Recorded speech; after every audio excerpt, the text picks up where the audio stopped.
여러분 안녕하십니까? 뉴스9 윤정호입니다. 미국 대선 전국을 뒤흔들고 있는 트럼프 전 대통령 저격 사건 여파가 이어지고 있습니다. 트럼프 전 대통령은 전당대회가 열리는 밀워키에서 판세 굳히기에 나섰고 바이든 대통령은 이틀 새 연설을 3번씩이나 하면서 판도를 뒤집으려고 안간 힘을 쓰고 있습니다. 현장에서 피살된 총격범에 대한 새로운 정보도 계속 들어오고 있는데 평범한 중산층 가정에서 자란 20대 백인 범인에 대해서는 평이 엇갈리고 있습니다. 오늘 뉴스9 첫 소식은 범인에 대한 좀 더 상세한 정보와 함께 범행의 동기가 뭔지, 공범은 없는지부터 알려드립니다. 김준영 기자입니다. 총성이 울리자 유 세장은 놀란 관중들로 아수라장이 됐습니다. 비밀경호국 저격수가 현장에서 진압했는데 사살된 총격범은 인근 마을에 사는 20살 토마스 매튜 크룩스로 확인됐습니다. 아버지가 6개월 전 구매한 소총으로 범행을 저질렀고 자동차와 자택에선 초보적인 수준의 폭발물이 발견됐습니다. We are investigating this as an assassination attempt, but also looking at it as a potential domestic terrorism act. 수사당국은 단독 범행에 무게를 두고 있습니다. 다만 총격범이 정신병력이나 온라인에서 정치 활동을 한 흔적이 없어 정확한 범행 동기는 파악하지 못한 상태입니다. 현지 언론은 총격범이 정치 성향이 혼재된 중산층 집안 출신으로 집 근처 양로원에서 영양보조사로 일했다고 전했습니다. 고등학교에서 장학금을 받을 정도로 똑똑하고 조용한 아이였단 평과 사냥복을 입고 등교한 괴짜였단 평이 엇갈렸습니다. Kid that was always alone. He was always bullied every day. He was just an outcast. 일각에선 총격범이 지역 총기 클럽 회원이면서 범행 당일 유명 총기 유튜버가 제작한 티셔츠를 입고 있었다고 전했습니다. TV조선 김주영입니다. 트럼프 전 대통령은 총격 하루 만에 전당대회가 예정된 밀워키로 이동했습니다. 피격에서도 살아남은 건재한 이미지를 강조하고 트럼프 대세론을 확산시키려는 의도로 보입니다. 특히 미국 주요 일간지 일면을 장식한 한 장의 사진은 결정적인 효과를 발휘할 걸로 보입니다. 이어서 황정민 기자입니다. 트럼프 전 대통령이 전광판을 가리키며 옆을 바라보자 곧바로 총성이 연달아 울립니다. 날아오던 총알이 얼굴을 비켜 귀 윗부분을 관통한 순간입니다. 트럼프는 피스프 첫 인터뷰에서 화면을 보기 위해 몸을 돌린 덕분에 살았다고 회상했습니다. I think the only reason that he didn't get hit today is because that chart was on the television and he was turning his head. 자신은 괜찮다는 걸 알리려고 주먹을 불끈 쥐어 보였다고도 했습니다. 이 순간은 퓰리처상을 받은 베테랑 사진 기자가 포착했는데 프랑스 7월 혁명을 기념하는 들라크루아의 작품마저 연상시킨다는 평가가 나왔습니다. 불굴의 투사 이미지가 극대화된 가운데 지지층은 더 열광했습니다. He had given that call to fight, and I just said that we're fighting on our knees, we're praying for him. 현지 언론은 오늘부터 나흘간 열리는 공화당 전당대회가 사실상 트럼프의 대관식이 될 것으로 관측했습니다. 트럼프는 연설문을 바이든 대통령 비판 대신 통합을 강조하는 내용으로 새로 썼다며 나라 전체가 뭉칠 기회라고 했습니다. 경선 내내 대립각을 세웠던 헤일리 전 대사도 전당대회 직전 연설자에 추가한 것으로 전해졌습니다. 기세를 몰아 중도층까지 흡수해 트럼프 대세론을 굳히겠다는 의도란 분석이 나옵니다. TV조선 황정민입니다. 이번 피격 사건 희생자는 50세 전직 소방관으로 밝혀졌습니다. 아내와 두 딸을 보호하려고 이들을 온몸으로 감쌌다가 총상을 입은 걸로 전해졌는데 가족을 지키다 숨진 영웅을 추모하는 분위기가 미국 전역에서 일고 있습니다. 이어서 홍현주 기자가 전합니다. 경호원들이 트럼프 전 대통령을 에워싼 순간 연단 뒤에서 비명이 터져나옵니다. 관중들은 일제히 손을 흔들며 도움을 요청합니다.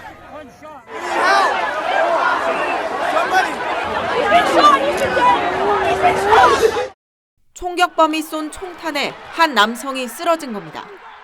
주변에 있던 시민이 다급하게 심폐소생을 시도하지만 남성은 끝내 일어나지 못합니다. The guy had spun around and was jammed between the benches. He had a headshot here. There was lots of blood. 희생자는 50세 전직 소방관인 코리 콤페라토레로 함께 온 아내와 두 딸을 온몸으로 감싸 보호하다 총을 맞았습니다. She also asked that I share with all of you that Corey died a hero. 트럼프의 열렬한 지지자이자 평소 지역사회를 위한 봉사 정신이 투철했던 것으로 전해졌습니다. He's a man that give the shirt off his back to anyone. In his last moments, he was shielding his family from the gunfire. 트럼프는 희생자의 장례식장을 찾아 유족들을 위로할 전망입니다. 이번 총격으로 70대와 50대 남성이 다쳤는데 생명에는 지장이 없는 것으로 알려졌습니다. TV조선 홍현주입니다. 민주당 입장은 난처합니다. 바이든 대통령은 연이은 대국민 연설을 통해 통합을 강조했지만 공화당을 중심으로 경호 실패와 관련한 바이든 책임론을 제기하면서 엎친 데 덮친 격이 되고 있습니다. 신은석 기자입니다. 바이든 대통령이 6분간의 대국민 연설에서 정치 과열을 시킬 때라고 당부했습니다. You know, the political record in this country has gotten very heated. It's time to cool it down. 불과 6시간 전 통합을 강조한 데 이어 같은 날 두 차례 카메라 앞에 섰습니다. 트럼프 전 대통령 피격 후 이틀 사이 세 번째 연설입니다. 사태 수습에 힘을 쏟고 있지만 책임론은 점점 커지는 양상입니다. 공화당 측은 바이든이 트럼프를 증오의 대상으로 만들었다고 규탄한 데 이어 경호 실패 책임을 물어 청문회를 예고했습니다. Said in recent days, it's time to put a bullseye on Trump. I mean, I know that he didn't mean what is being implied there, but that kind of language on either side should be called out. 총기를 든 남성을 봤다는 시민들의 제보가 잇따랐던 데다 현지 경찰이 총격범과 맞닥뜨리고도 범행을 막지 못했다는 증언까지 나왔습니다. All I know is the officer had both hands up on the roof to get up onto the roof, never made it because the shooter had turned towards the officer and rightfully and smartfully the officer let go. 민주당은 대선 후보 교체 논란에 이어 반트럼프 전략에도 제동이 걸리며 혼란을 거듭하고 있습니다. 총격범의 다음에는 빗나가질 않길 바란다는 글을 올린 의원실 직원을 해고하는 등 극도로 조심하는 분위기라고 현지 언론은 전했습니다. TV조선 신은서입니다. 정치권 소식입니다. 국민의힘 전당대회가 일주일여 앞으로 다가왔습니다. 당권 주자들은 충청에서 합동 연설회를 가졌는데 한동훈 후보에게 다른 후보들의 공세가 집중됐습니다. 후보 간 신경전이 고조되면서 지지자들끼리 물리적으로 충돌하는 일도 있었습니다. 한송원 기자가 현장을 다녀왔습니다. 충청에서 열린 네 번째 합동 연설회에서 원희룡 후보는 한동훈 후보와 관련된 의혹을 집중적으로 꺼내들었습니다. 특히 이른바 댓글팀 의혹을 공격할 땐 김경수 지사가 실형을 받았던 드루킹 사건까지 언급했습니다. 대표로 된다가 하더라도 이 중대한 사법 리스크로 인해 정상적인 당대표직 수행이 불가능하지는 않을까요? 윤상현 후보도 총선 참패 책임을 언급하며 한 후보에게 날을 세웠습니다. 제가 누누이 말씀드렸지만은 이번 전당대회는 총선 패배 원인을 진지하게 성찰하는 가운데 이루어져야 합니다. 나경원 후보는 한 후보와 원 후보를 모두 겨냥했습니다. 민주당 이재명 당에게 빌미 주는 그런 후보 여러분들 정말 위험하고 불안하지 않습니까? 갑자기 나온 후보도 마찬가지입니다. 한 후보는 일일이 대응하지 않겠다며 역공을 자제했습니다. 당 선관위 주의 조치와 대세론을 의식한 것으로 보입니다.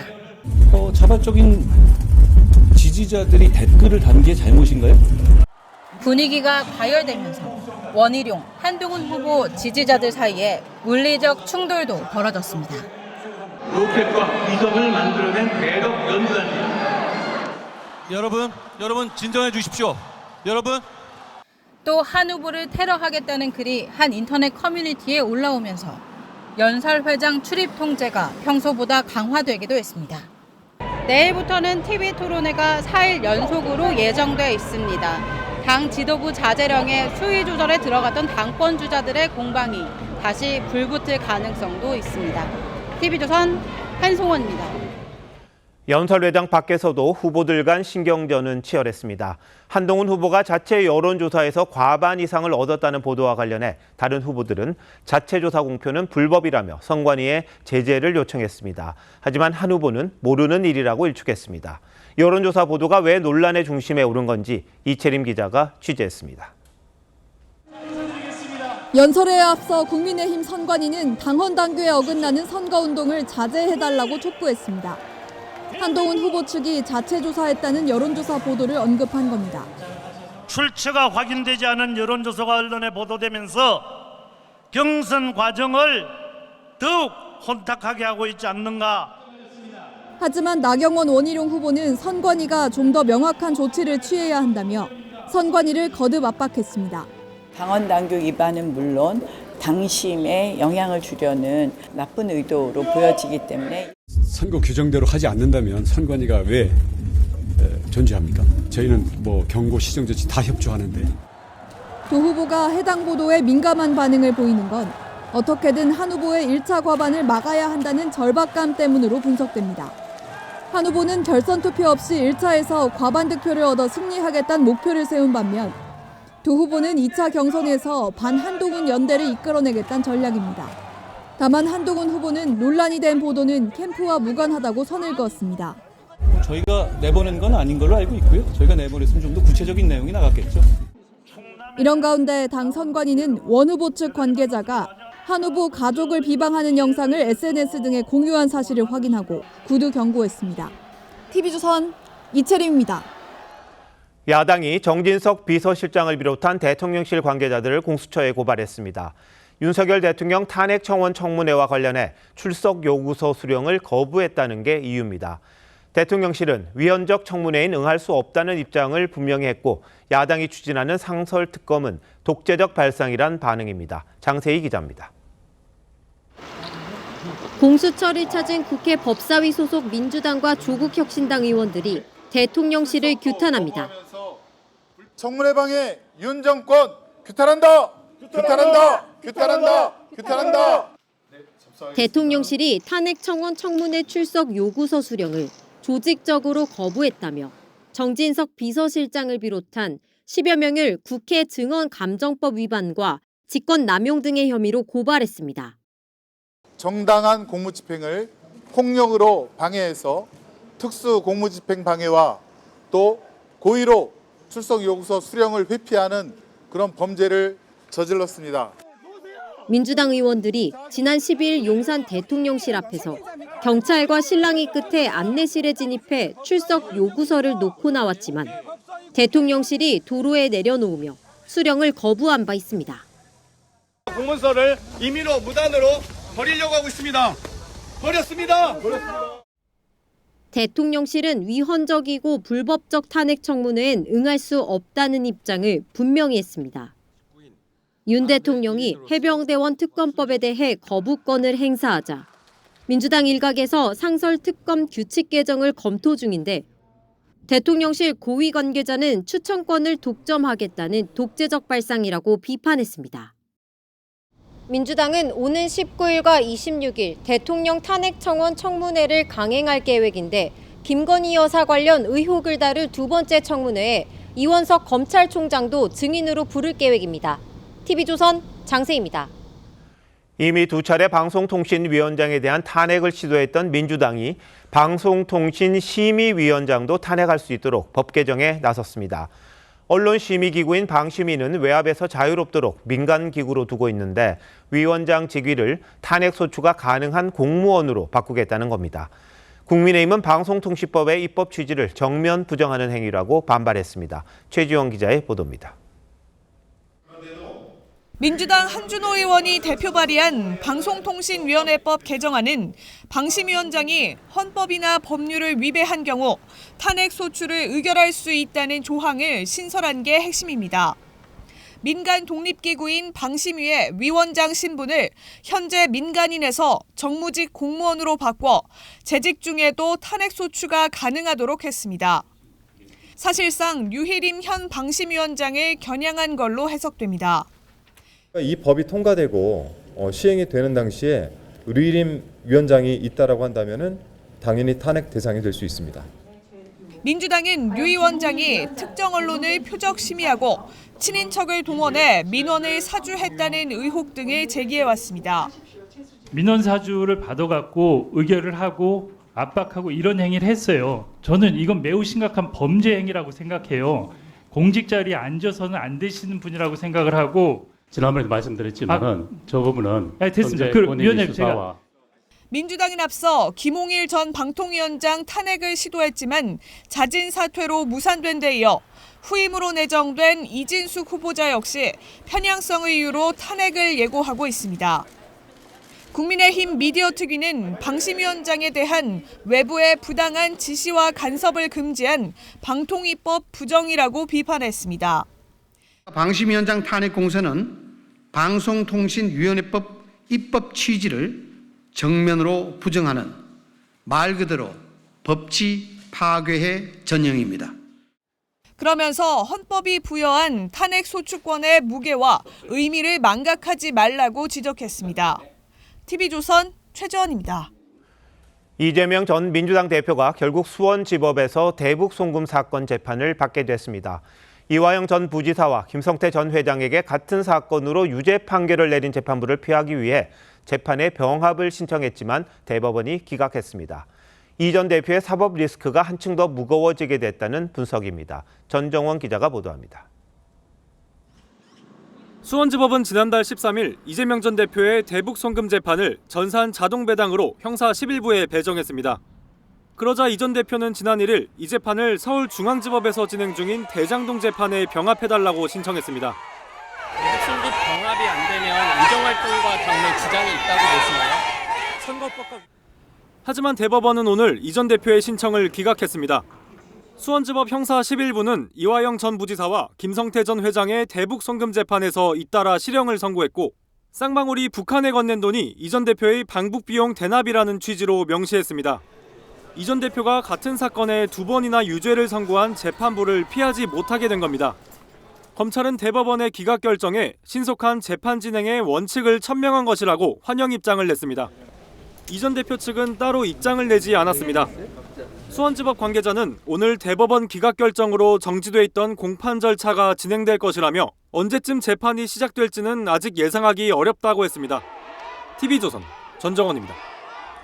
김건희 여사를 보조하는 대통령실 행정관이 검찰 조사에서 김 여사가 명품을 받은 당일 반환을 지시했다고 진술했습니다. 그러면서 본인이 깜빡해서 반환하지 못했다고 설명을 했는데 그동안 대통령 기록물 지정을 앞두고 있어 반환하지 못했다는 대통령실 해명과 좀 다른 내용으로 보입니다. 안혜리 기자의 보도입니다.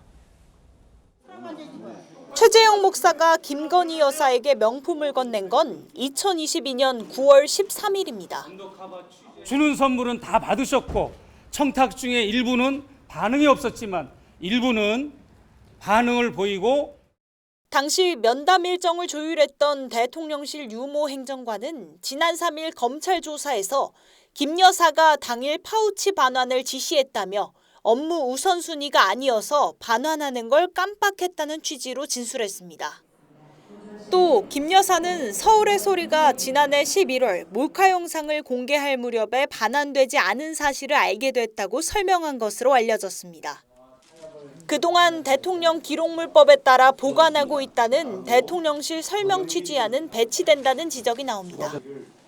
대통령 배우자가 받은 선물은 공직자윤리법에 적용되는 것이 아니고 대통령 기록물관리법에 우선 적용되는 것으로 저는 알고 있습니다. 검찰은 대통령실에 공문을 보내 해당 명품을 제출받는 방안을 검토 중인 것으로 알려졌습니다. TV조선 안혜리입니다. 민주당이 트럼프 전 대통령 피격 사건을 지난 1월 벌어졌던 이재명 전 대표 피습 사건과 비교하면서 여권과 언론들을 비판하고 있습니다. 뭐가 문제라는 건지 정치부 최원희 기자와 함께 이 내용 자세히 짚어보도록 하겠습니다. 자, 최 기자, 먼저 민주당이 뭐를 비판하고 있는 겁니까? 네, 시작은 민주당 대변인을 맡았던 최태경 부산시당위원장 후보였습니다. 트럼프의 닥터 헬기를 보도하지 못하는 한국 언론을 조소한다는 글을 SNS에 올렸는데 기자들을 비하하는 말인 기레기라는 표현까지 썼습니다. 그러자 국회 가방위원장인 최민희 의원과 강선우, 전현희 의원 등이 잇따라 비슷한 글을 올렸습니다. 우리 언론은 이 전 대표의 헬기 이송 특혜 논란을 보도했지만 미국 언론은 트럼프 헬기를 문제 삼지 않았다는 겁니다. 뭐 두 사건을 비교하는 게 적절한지는 잘 모르겠습니다만 일단 이 주장 자체가 만든 말입니까? 일단 트럼프가 닥터 헬기를 타고 이송됐다는 주장은 사실과 멀어 보이는데요. 미 CNN과 워싱턴 포스트, ABC 뉴스 등 주요 외신들에 따르면 트럼프는 피격 뒤에 헬기가 아닌 차량을 타고 병원으로 이동한 것으로 전해졌습니다. 미국 CBS도 트럼프가 병원으로 이송된 뒤 스스로 걸어서 병원으로 들어갔다라고 보도했습니다. 네, SUV를 타고 갔다 이런 보도가 있는 것 같아요. 그렇다면 왜 저런 글을 올린 겁니까? 네, 트럼프 피습 뒤에 사고 현장에 헬리콥터가 도착했다라는 일부 보도가 있긴 했습니다. 다만 트럼프를 위한 게 아니라 부상자 후송을 위한 거란 추정이 나왔는데 야권 성향 일부 지지자들은 온라인 커뮤니티에 트럼프도 헬기를 탔는데 왜 지적하는 곳이 없냐 이런 글을 올리기 시작했습니다. 트럼프가 이송된 병원은 사고 현장에서 불과 17km 떨어진 2급 외상센터였는데요. 가까운 부산대병원에서 수술을 받는 대신 서울대병원으로 이송돼 논란이 됐던 이 전 대표 사례와는 처음부터 비교 대상이 아니었다라는 지적이 나옵니다.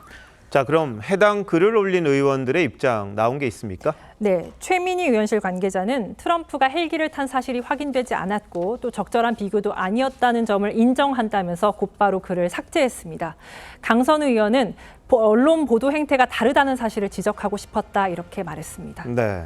자, 이렇게 무리수를 둬가면서까지 트럼프 사례를 이재명 대표와 비교하는 이유가 있을 것 같습니다. 네, 우선 당내 상황과 좀 무관치 않아 보이는데요. 최태경 후보는 당내 시당위원장 경선을, 강선우, 전현희 의원은 최고위원 경선을 치르고 있습니다. 누가 진짜 친명이냐로 평가받는 상황에서 앞다퉈 이른바 명심에 호소하려다 빚어진 일종의 사고라는 건데요. 실제로 비판글을 올렸던 한 의원의 SNS에는 제발 자폭 그만하자라는 댓글이 달렸습니다. 이와 함께 이 전 대표도 피습 사건의 피해자였다는 걸 다시 소환하는 게 정치적으로 나쁠 게 없다라는 판단도 깔린 걸로 봐야 할 것 같습니다. 네, 뭐 정치적 테러에 대해서 이렇게 비교를 하고 이런 거는 좀 그래서 어떨까 싶긴 합니다만 맹목적으로 비판을 하려다 보니까 또 다른 논란을 불러일으키는 게 아닌가 싶은데 비판을 하려면 사실관계부터 자세히 따져보는 게 순서가 아닌가 싶기도 합니다. 자, 최 기자 잘 들었습니다.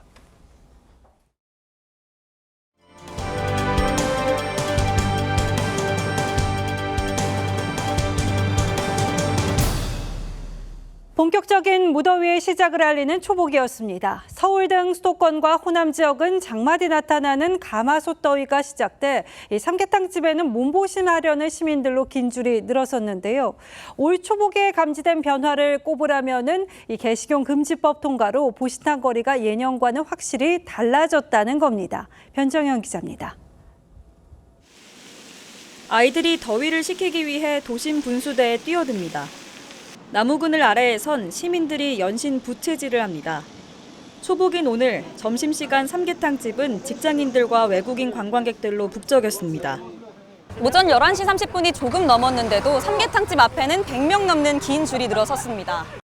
날씨가 너무 더운데 이열치열이라 해서 그냥 삼계탕 먹고 힘내자 하고 그러고 왔죠. Yeah, it's famous in Taiwan. Every Taiwan people come to Korea, all want to eat this. 비슷한 시각 서울 경동시장의 이른바 보신탕 거리는 썰렁합니다. 지난 1월 국회에서 통과된 개식용 금지법은 2027년 2월부터 시행되지만 벌써부터 손님 발걸음이 확연히 줄어든 겁니다. 간판 일부를 스티커로 가려놓기도 했습니다. 3분의 2가 줄었어요. 3분의 2. 보신탕을 못 해가지고 손님들이 보신탕 하는 줄 몰라. 사회경제적 변화로 복날 풍경도 확연히 달라졌습니다. TV조선 변정현입니다. 시청역 참사와 관련해 가해 차량을 분석해온 국가수가 검토 결과를 경찰에 넘겼습니다. 운전자가 역주행 내내 엑셀을 강하게 밟았다는 게 골자인데요. 급발진보다 운전자 과실에 무게가 실리는 것으로 경찰은 가해 운전자에 대한 조사를 마치는 대로 구속영장 신청 등 신병 처리 방향을 결정할 것으로 보입니다. 주원진 기자입니다. 역주행 참사 피의자 차모 씨 차량이 일방 통행로를 빠른 속도로 역주행합니다. 차 씨는 브레이크를 밟았지만 딱딱했다며 급발진을 주장해왔습니다. 일부 영상에서 차량 뒤쪽 브레이크 등이 들어온 것처럼 보이기도 합니다. 하지만 차 씨 차량을 분석한 국과수의 판단은 달랐습니다. 국과수는 차 씨가 사고 당시 엑셀을 90% 이상 일관되게 밟았다고 경찰에 통보한 것으로 알려졌습니다.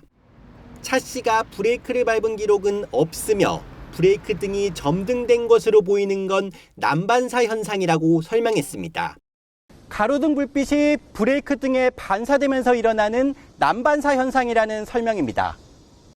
야간 같은 경우에는 난반사가 이루어지기 때문에 그것에 의해서 브레이크 등을 밟은 것으로 착각하는 부분들이 있어요. 차 씨는 2주간 입원했던 서울대병원에 나와 오늘 인근 병원으로 옮겼습니다. 경찰은 국과수 분석 결과를 토대로 차 씨에 대한 구속영장을 신청하는 방안을 검토 중입니다. TV조선 주원진입니다. 4살 아이를 매트 속에 방치해 의식불명에 빠뜨린 태권도 관장이 구속됐다는 소식이 주말 사이 전해졌는데요. 또 다른 학부모가 이 내 아이도 맞았다며 경찰에 고소했습니다. 추가 피해 정황이 나온 건데 경찰은 태권도장에 다니던 아이들을 전수조사하기로 했습니다. 조윤정 기자입니다. 검은색 모자를 눌러 쓴 남성이 경찰의 양팔을 붙들린 채 법원에 들어섭니다. 고의성 여전히 부인하고 계세요? 경기도 양주에서 태권도장을 운영하는 30대 최모 씨는 지난 12일 4살 남자아이를 매트 속에 방치해 중태에 빠뜨려 구속됐습니다. 사건이 알려지자 지역 맘카페에는 내 아이도 맞았다는 글이 올라왔습니다. 같은 태권도장에 자녀를 보낸 학부모라고 밝힌 작성자는 아이의 팔다리에 멍이 사라지지 않았다며 고소장과 증거사진을 경찰에 접수했다고 밝혔습니다.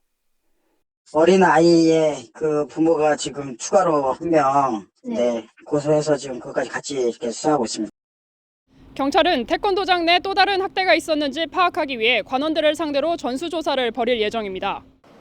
경찰은 관장이 삭제한 걸로 의심되는 사건 당시 CCTV를 복원하기 위해 포렌식 작업을 진행 중입니다.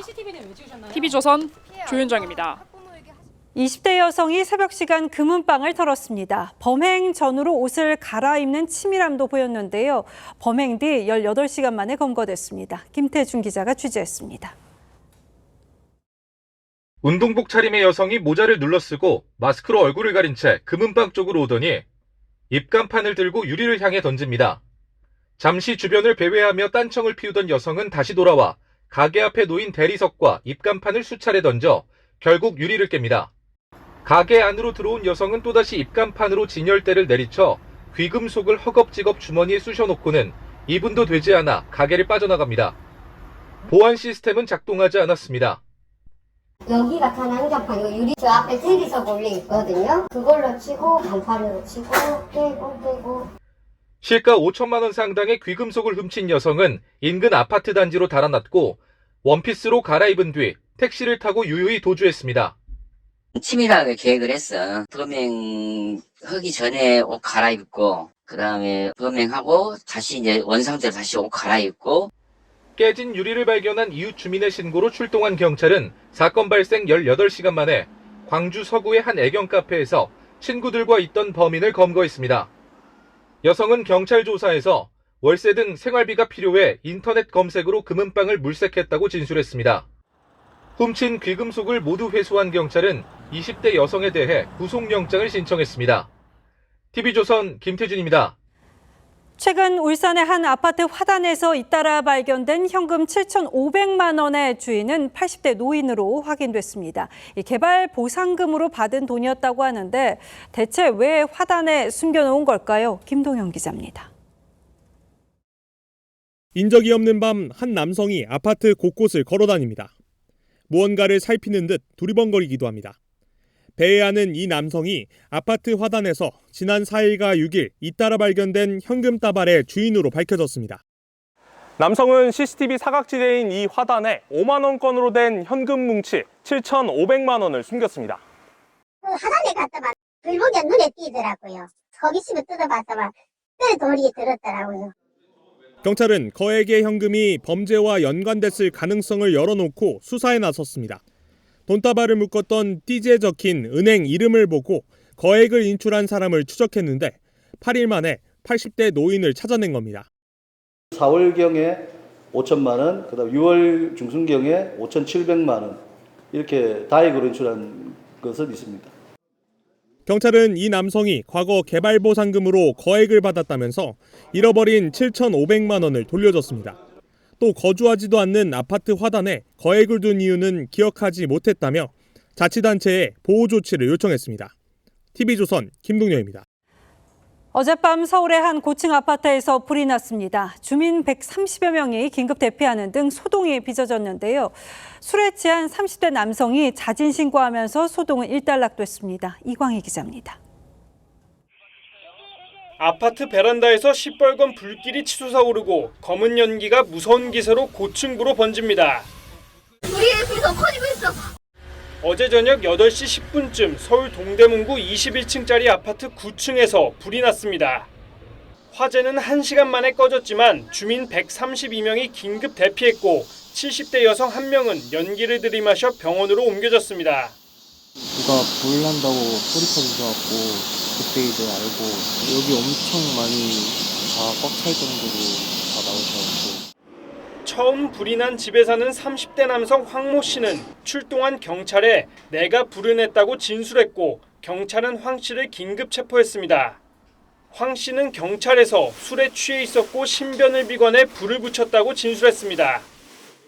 황 씨는 자신의 집에 불을 낸 뒤 주민들 사이에 섞여 이곳 계단을 통해 대피한 걸로 전해졌습니다. 찌그러지고 못 내려가니까 경찰관 아저씨, 수검 아저씨가 빨리 내려가라, 빨리 내려가라. 경찰은 현주 건조물 방화 혐의로 황 씨에 대한 구속영장을 신청했습니다. TV조선 이광입니다.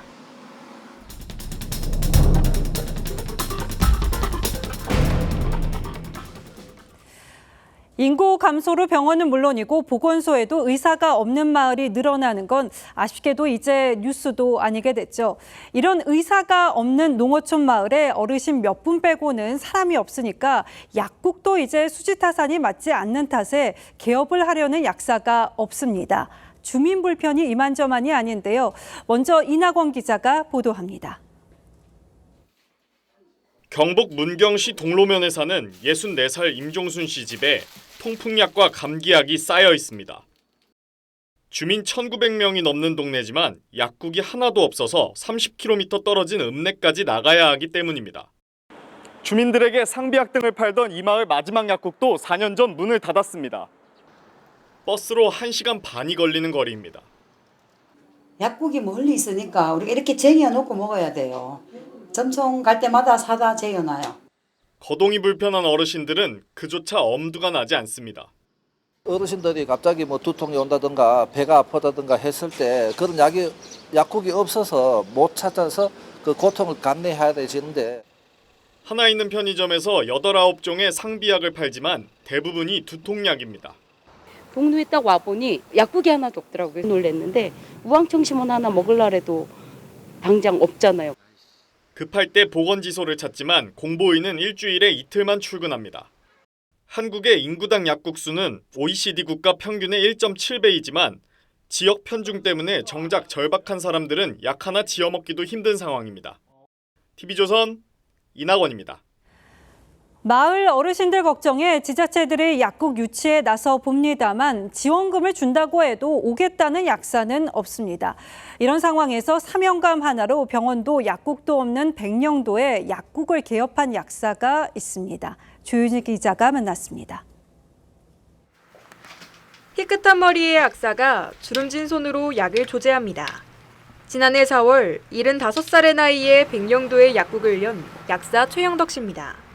관할 지자체가 주거비와 임대료의 80%를 지원하고 있지만 돈만 생각했다면 경기도에 계속 살았을 겁니다.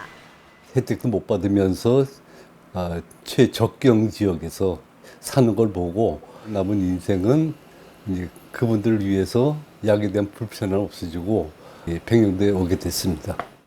재작년 8월 백령도의 마지막 약국이 문을 닫은 후 최 약사가 다시 문을 열기 전까지 8개월간 주민들은 상비약 하나 구하기 어려웠습니다.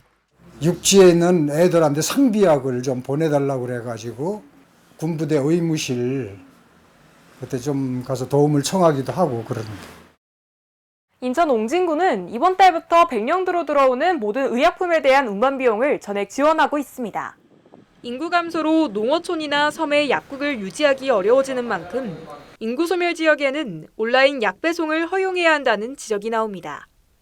TV조선 조유진입니다. 전공의 만여 명에 대한 사직 처리가 오늘로 마무리되지만 복귀 움직임은 없었습니다. 전공의들은 병원을 떠나겠다고 이미 마음먹은 듯하고 정부도 더 이상 쓸 카드가 마땅치가 않습니다. 먼저 황민지 기자의 리포트 보시고 전공의 집단 사직과 관련한 쟁점들을 따져보도록 하겠습니다. 빅5 병원들이 전공의들에게 문자 메시지를 보내 사직 여부를 알려달라고 한 시한은 오늘 낮 12시입니다. 하지만 응답한 전공의는 거의 없었습니다. 미만입니다. 한 달에 수 정도로 보시면 될 것 같아요. 일부 병원은 시한을 오늘 자정으로 연기했습니다.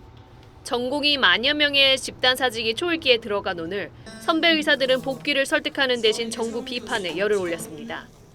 서울대병원 교수들은 정부 때문에 전공의가 안 돌아온다며 의대 증원 문제를 또 꺼냈습니다. 시한을 정해 전공의들을 압박하는 대신 지금이라도 정책을 바로 세우고 투명하고 합리적인 정책 결정 과정을 수립하여야 한다. 최근 탄핵기로에 섰던 이면택 의사협회장도 목소리를 높였습니다. 가을턴 모집을 즉각 중단하고 지금이라도 전공의들과 학생들의 뜻을 전적으로 수용하는 길이 유일한 방법이라는 것을 환자 곁으로 돌아오라는 목소리도 잇따랐습니다. 뇌전증센터 학 회장은 전공의들을 향해 중증 환자를 생각해서 양보하자고 했고 환자 단체들은 명분 없는 싸움을 멈추고 복귀하라고 촉구했습니다. 전공의 단체는 어떠한 입장 표명 없이 침묵하고 있습니다. TV조선 황민지입니다. 보신 것처럼 전공의들은 끝내 병원으로 돌아오지 않았습니다. 10,000명의 전공의들은 앞으로 어떻게 되고 대형 병원은 언제쯤 정상화할 수 있을지 따져보도록 하겠습니다. 김자민 기자, 전공의 복귀율이 10%도 안 되던데요. 왜 안 돌아오는 겁니까? 네, 전공의들은 전문의를 포기하고 일반의로 개원해도 연평균 2억 원 수준을 벌 수 있습니다. 봉직이 이른바 페이닥터로 일해도 연평균 1억 원을 법니다. 의료 현장에 희망이 없고 이걸 해결해줄 정부에 대한 불신이 더 커진 상황에서 굳이 전문의가 될 필요가 없다고 느낀 게 원인으로 분석됩니다. 정부가 바꾸겠다고 하지 않는 한 돌아오지는 않습니다. 자기들이 선택한 미래를 제대로 하려면 뭔가 시스템이 바뀌어야 된다고 지금 판단한 거라서요. 이건 뭐 지금 손해라기보다는 앞으로 어떻게 살아갈지가 중요한 그런 결정을 한 순간인 거죠. 이대로라면 전공의들에 대해서 사직 수리하는 것밖에 남지 않은 것 같은데요. 그런데 전공의하고 정부 간에 사직이 언제 되느냐를 놓고도 또 다툼이 있다고요. 네, 전공의들은 정부의 의대 증원 정책에 반발해 집단으로 사직서를 제출한 건 지난 2월 말입니다. 그러자 정부는 사직서 수리 금지 명령을 내렸다가 지난달 4일 이를 해제했습니다. 전공의는 사직서를 제출한 2월이 사직 시점이란 거고 이 복지부는 사직서 효력은 6월 4일부터 발생된다는 입장입니다. 언제 사직을 수리하느냐, 이게 왜 이렇게 중요한 부분이죠? 네, 전공의들은 사직 시점이 6월이 되면 2월에서 6월까지의 기간을 무단 이탈로 인정하는 꼴이 돼버립니다. 이는 곧 업무 개시 명령 불응으로 이로 인한 의료법 위반, 면허 정지 등 법적 책임이 따릅니다. 퇴직금 정산에 불이익이 생길 수도 있습니다. 정부 입장에선 2월 사직을 인정하면 전공의들에게 내린 업무 개시 명령 등 행정 처분이 위법이란 것을 자인하는 셈이 됩니다. 그런데 국민들 입장에선 이 대형 병원이 언제 정상화할 거냐, 이런 부분 아닙니까? 전공의 없이도 대형 병원 정상화 가능한 일입니까? 네, 정부가 얼마 전 상급 종합병원 구조 전환 계획을 발표했는데요. 골자는 경증 환자의 대형 병원 쏠림 현상을 막고 중증, 응급, 희귀 질환에 집중하는 병원을 만들겠다는 겁니다. 전문의 중심의 운영 계획도 덧붙였는데 의료계에선 실효성 문제를 제기합니다. 필수 의료에 대한 수가가 제대로 평가되어 있지 않기 때문에 그것만으로는 병원이 살아남을 수 없어서 많은 수의 경증 환자를 보아서 그 수가를 보전을 해왔던 거죠. 이런 기형적인 구조였는데 무상 체계를 먼저 손보지 않고 중증으로 진행을 한다면 병원 망하는 거죠. 전공의 추가 모집을 두고도 의료계와 정부가 좀 서로 입장이 다른 것 같던데 어떤 일입니까? 네, 수련 병원장들은 지방의 사직 전공의들이 오는 9월 하반기 수련의 모집에 지원할 때 서울 빅5 병원에 지원하는 걸 허용하지 말아달라고 이른바 권역 제한을 요청했는데요. 하지만 정부는 이를 받아들이지 않기로 한 것으로 알려졌습니다. 서울 빅5 병원의 전공의 자리가 채워지면 의료 대란의 급한 불은 끌 수 있다는 판단으로 보입니다. 의료계는 지방 의료가 파탄 날 수 있다며 반대하고 있습니다. 의대 증원에 이어서 사직서 수리를 놓고도 이렇게 갈등하다 보니까 의정 갈등 언제쯤 풀릴까 참 답답한 상황인 것 같습니다. 김자민 기자 잘 들었습니다.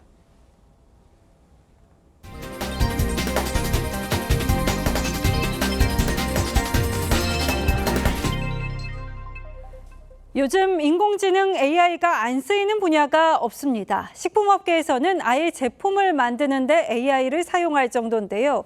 실제로 한 업체가 AI가 만든 아이스크림을 출시했는데 반응이 좋습니다. 주재용 기자가 AI 셰프가 만든 아이스크림을 소개합니다. 아이스크림 매장이 손님들로 북적입니다. AI가 개발했다는 아이스크림을 맛보려는 손님들입니다. 우리 인간들이 할 수 있는 거를 이제 인공지능이 했다고 생각하니까 뭔가 신기한 것 같아요. 여름철 트렌드 키워드를 AI 프로그램에 입력한 뒤 여름에 가장 잘 어울리는 맛은 뭐야 같은 질문과 답변을 주고받은 끝에 망고와 패션후르츠 등 4가지 과일 맛이 조합된 새로운 맛을 내놨습니다. 피서지에서 이렇게 시원한 음료 마시면서 청량해지는 기분 느껴지는 그런 맛. 그러니까 트로피칼 맛이 일단 제일 많이 나는 것 같고. 다른 식품업체들도 AI를 적극 활용 중입니다. 한 유통업계는 비계가 많은 삼겹살을 걸러내기 위해 AI 선별기를 도입했고 신제품 출시를 위한 경영진 의사결정에 빅데이터를 기반으로 한 AI의 의견을 반영하고 있습니다. 광고 제작에 AI를 활용하는 기업도 등장했습니다.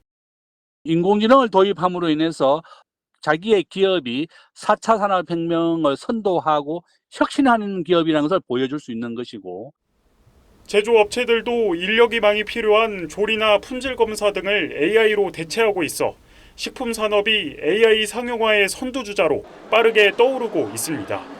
TV조선 주재용입니다. 올여름 박정희 전 대통령을 주인공으로 한 영화 2편이 잇따라 개봉합니다. 올 초 개봉해서 100만을 돌파한 이승만 전 대통령에 관한 다큐멘터리 건국전쟁의 바통을 이어받을 수 있을지 박소연 기자가 보도합니다. 일하고 또 일했다고 떳떳하게 대답할 수 있도록 합시다. 지난주 개봉한 박정희 경제대국을 꿈꾼 남자는 뮤지컬 공연 실황을 담은 영화입니다. 2021년부터 전국 주요 도시에서 무대에 오른 뮤지컬 박정희의 후속작으로 박 전 대통령과 유경수 여사의 일대기와 인간적 면모를 비중 있게 다룹니다. 제작사 측은 뮤지컬을 더 많은 사람이 볼 수 있도록 영화로 만들었다고 밝혔습니다. 최대한 카메라를 많이 써서 좀 입체적이게 보이려고 많이 신경을 썼고요.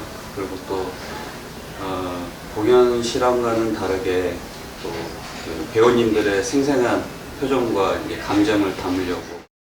광복절에 맞춰 개봉하는 그리고 목련이 필 때면은 가수 김은국이 제작한 다큐멘터리로 박 정권의 경제발전사에 집중합니다. 박 전 대통령을 주인공으로 한 영화가 잇따라 개봉하는 데는 올 초 건국전쟁이 보수 성향 관객을 결집하며 100만을 돌파한 영향이 큽니다. 진영에 따라 평가가 엇갈리는 만큼 박 전 대통령 자체가 이미 영화적인 인물이라는 분석도 있습니다.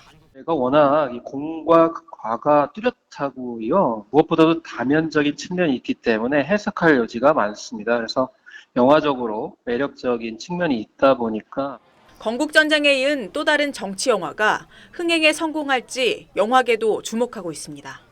TV조선 박수영입니다. 우리 축구대표팀의 사령탑 홍명보 감독이 오늘 유럽으로 출국했습니다. 외국인 코치 선임을 위한 건데요. 이 축구계의 안팎의 비판에 대해서는 존중한다며 몸을 숙이는 모습이었습니다만 앞으로 어떤 축구를 해나갈 것인지에 대한 구상은 내놓지 않아 아쉬움을 남겼습니다. 성민혁 기자가 보도합니다.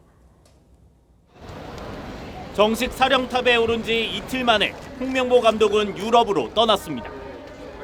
자신을 보좌할 외국인 코치 후보들을 만나기 위해서입니다. 강한 팀, 좋은 팀으로 만들어 가느냐가 제 머릿속에는 가장 중요하게 자리 잡고 있고요. 제 인생의 마지막 도전에 많은 분들이 좀 응원해 주셨으면 감사하겠습니다. 홍 감독은 부임 당시 유럽파가 많은 대표팀 특성상 이들에게 운동을 시킬 피지컬 코치와 필드에서 전술 얘기를 할 코치는 유럽인이 좋겠다는 뜻을 축구협회에 전달했습니다. 일단 행선지는 스페인과 포르투갈입니다. 일주일가량 유럽에 머물면서 전술과 피지컬을 담당할 코치 후보들을 뽑을 예정입니다. 축구계 후배들의 우려에 대해선 정면 돌파를 선언했습니다. 존중합니다. 저는 지금 이 현장에 있는 사람이고 이 대표팀을 이끌어가는 사람이기 때문에 좋은 것들은 잘 팀에 반영해서 전문가들도 외국인 코치의 필요성을 인정합니다. 홍 감독이 선수 장악력은 높지만 현대 축구에 부합하는 전술에 대해선 보완이 필요하다는 겁니다. 전술적인 아이디어를 더하겠다는 거예요. 부족한 전술적인 디테일을 외국인 코치를 데려와서 같이 맞춰주겠다는 거잖아요. 우여곡절 끝에 출범한 홍명보. 쉽지 않은 첫 발을 내디뎠습니다. TV조선 성민혁입니다. My life is within reach of anyone, sane or mad. 링컨이 전쟁 장관 스탠턴에게 암살의 공포를 털어놓았습니다. But to go continually in fear, why that is to die over and over and over again. 레이건이 폐에 박힌 총탄 제거 수술을 받고 회복할 때였습니다. 백악관 기자단 만찬장에 전화를 걸어 너스레를 떱니다. Okay, if I could give you just one little bit of advice. When somebody tells you to get in the car quick, do it. 경호원들이 신속하게 대처한 덕분에 살았다는 얘기입니다. 70살 대통령은 유머를 잊지 않았습니다. 지혈하려고 만지는 간호사에게 물었죠. 우리 낸시한테 허락은 받았나요? 의사들에게 말했죠. 여러분 모두 공화당원이어야 할 텐데. 달려온 낸시에게 건넨 첫 마디입니다. 여보, 피하는 걸 깜빡 잊었어. 그는 수술 열이틀 만에 퇴원해 건강을 과시했습니다. 지지율은 순식간에 83%까지 치솟았습니다.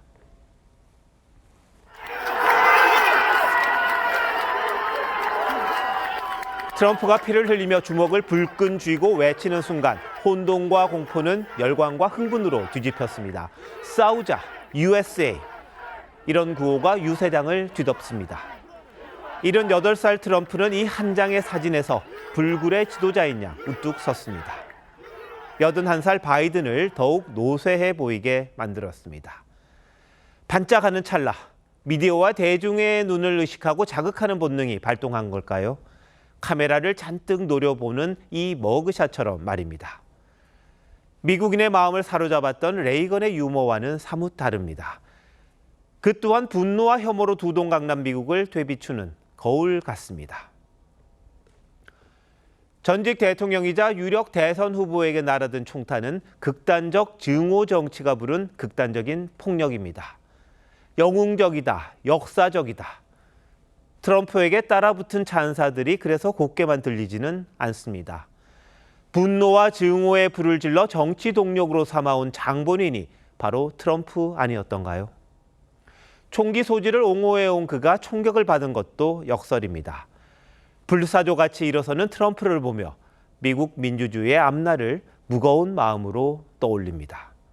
그리고 시선은 자연스럽게 우리로 향합니다. 7월 15일 앵커 칼럼 오늘 주먹 쥐고 싸우자였습니다.